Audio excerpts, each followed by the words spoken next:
You know, hearing. 30% of people over 60 have a hearing impairment. 33% at 75 to 84, and about 50% of those over 85. You know, again, that's a big problem. And the problems with that are, you know, hearing the doorbell, hearing the phone ring, you know, hearing people when they're getting support, you know, or people coming to help them and so forth. Or in a worst case scenario is, you know, fire alarms and things of this nature.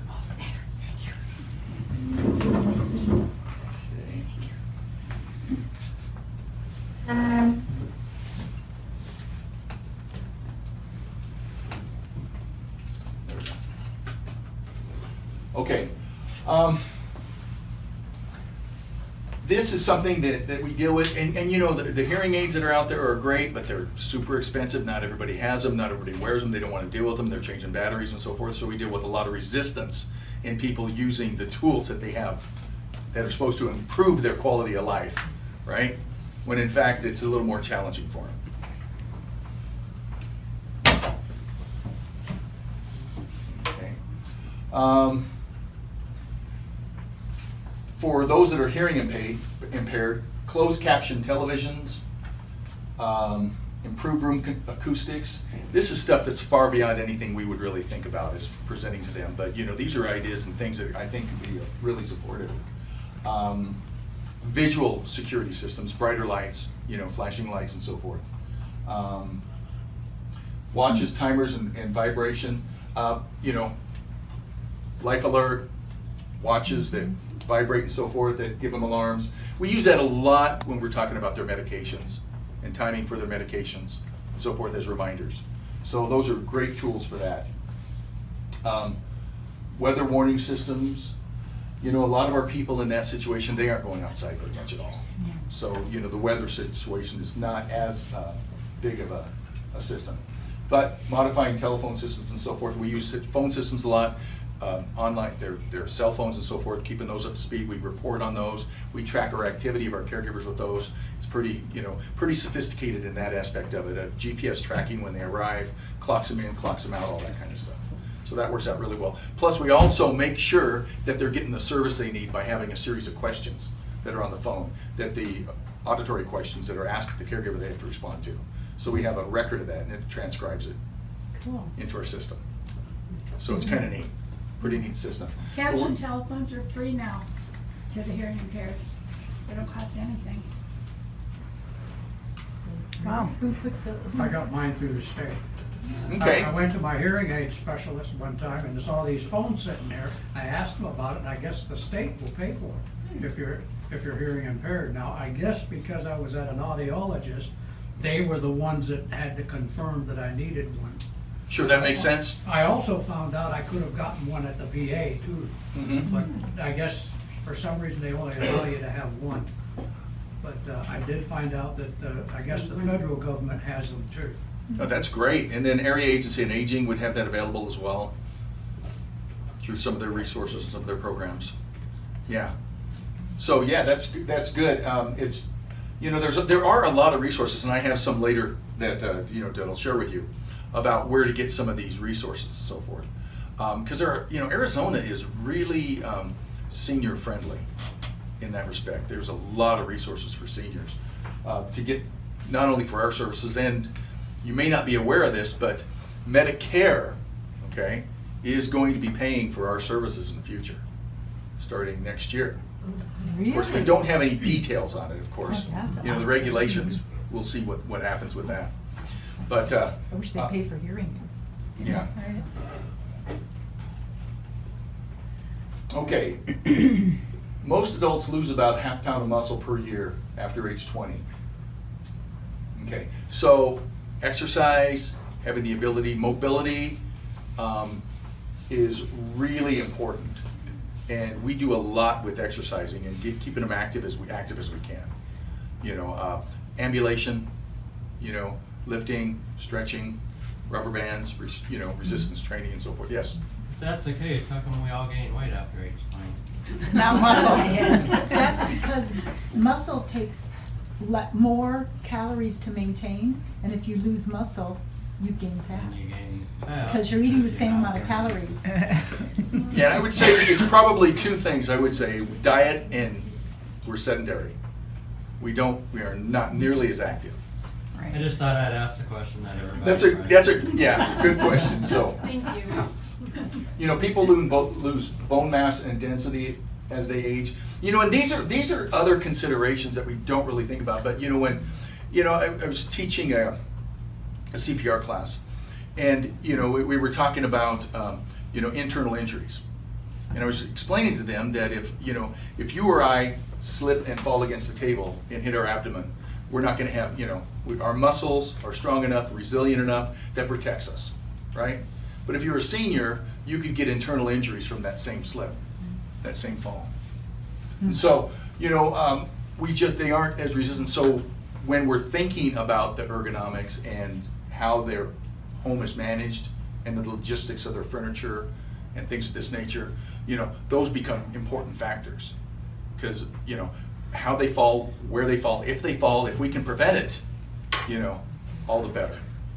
But because the risks for them escalate exponentially as they get older. Broken arms, legs, more brittle due to mineral loss, joints become stiffer, less flexible. Those are huge factors. I go into homes and I see the relationship of, you have somebody who's maybe 5'6", 5'7", in their beds this high off the ground. That's an accident waiting to happen. So if they fall, or how do they get their feet to the ground? So what can we do to adjust that so that when their legs are out, they're touching the ground? Those are the things they don't think about, but we need to think about for their safety. And then in respect to, and that goes throughout the house. Access, it's just like with cabinets, you never put anything up high that they don't use on a regular basis. You don't want them getting on a step stool and reaching up for something. You and I fall off a step stool, we feel ridiculous. How did that happen? They fall off a step stool, they're in a skilled nursing facility after surgery. So it's that significant. So,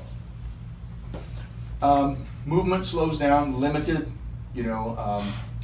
there's just, there's everything becomes an obstacle.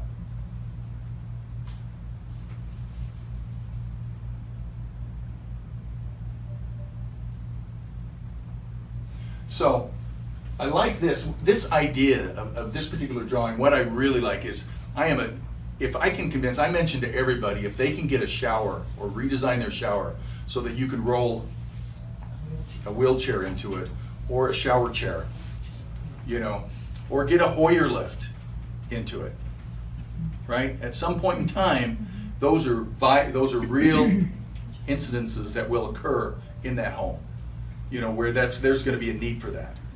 Because otherwise, because people could stay in their homes much longer if those kind of modifications were made. Widened doors, that's huge. I mentioned that earlier, but it's like, if you're getting a wheelchair through a door and or you're trying to get two people and you're walking alongside somebody and you have a gate belt and they're on a walker, it takes 36 inches, for the two of you to get through that door. Eliminating upstairs area. Those are big factors. And the fact is that if you have somebody with dementia, and they're a fall risk, the last thing you want them doing is going up a flight of steps. I had a client in Anthem. The husband had end-stage dementia, and he was, and it was horrible. If you've experienced anybody or known anybody with that, it's just a really extremely difficult, disease to deal with. But they ended up locking the door. So they're violating a law by locking him in his room, but on the other hand, he's falling, he'll be out falling down the steps. So in that situation, what they really needed to do was sell that home and move to someplace on one single level, right? To eliminate the exposure for that and the risk. Otherwise, move him downstairs, cordon off that upstairs. That'd be another option. But then they lose half their living space. So what can be done in that respect? Handles, you know, turning a knob is no big deal unless you have, but if you have arthritis, rheumatoid arthritis, or a restriction in movement, you know, that can be a big problem.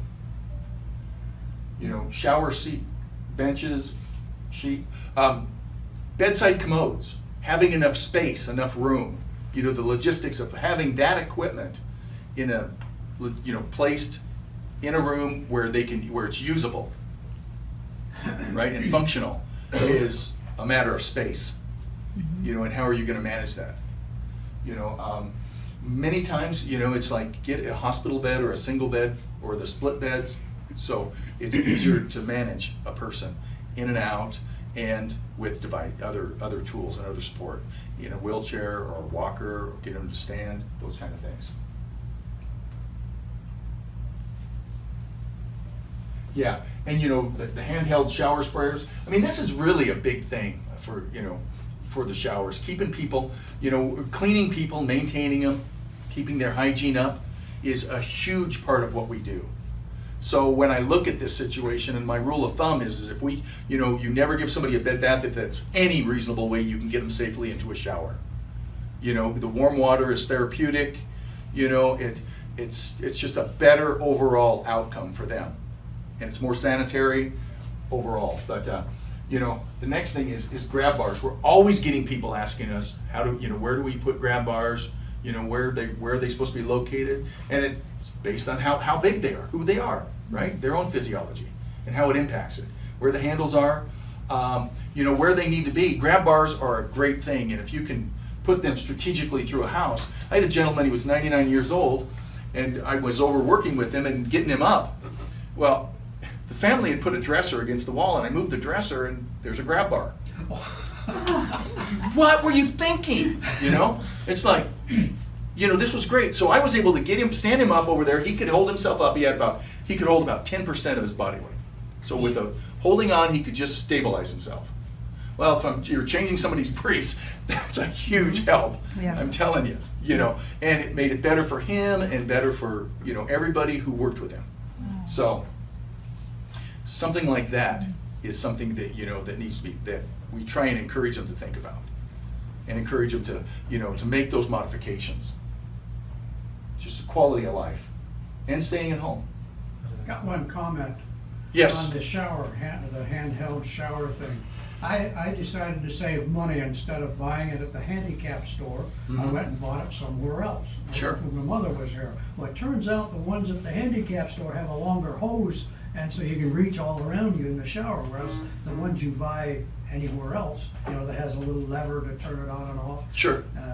They're shorter. It's a shorter hose, so if you're in a situation where you have to get all the way around your body or something, you know, it may not work too well.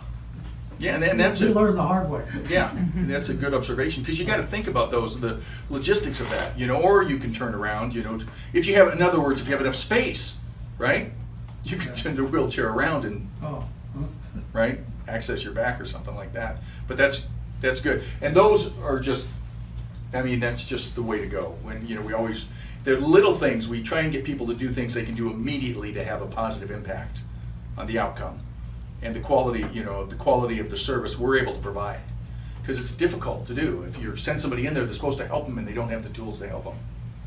If you didn't have all this, you know, all of these opportunities, you know, and all these different flooring and everything, you couldn't provide the perfect, you know, environment that people want. So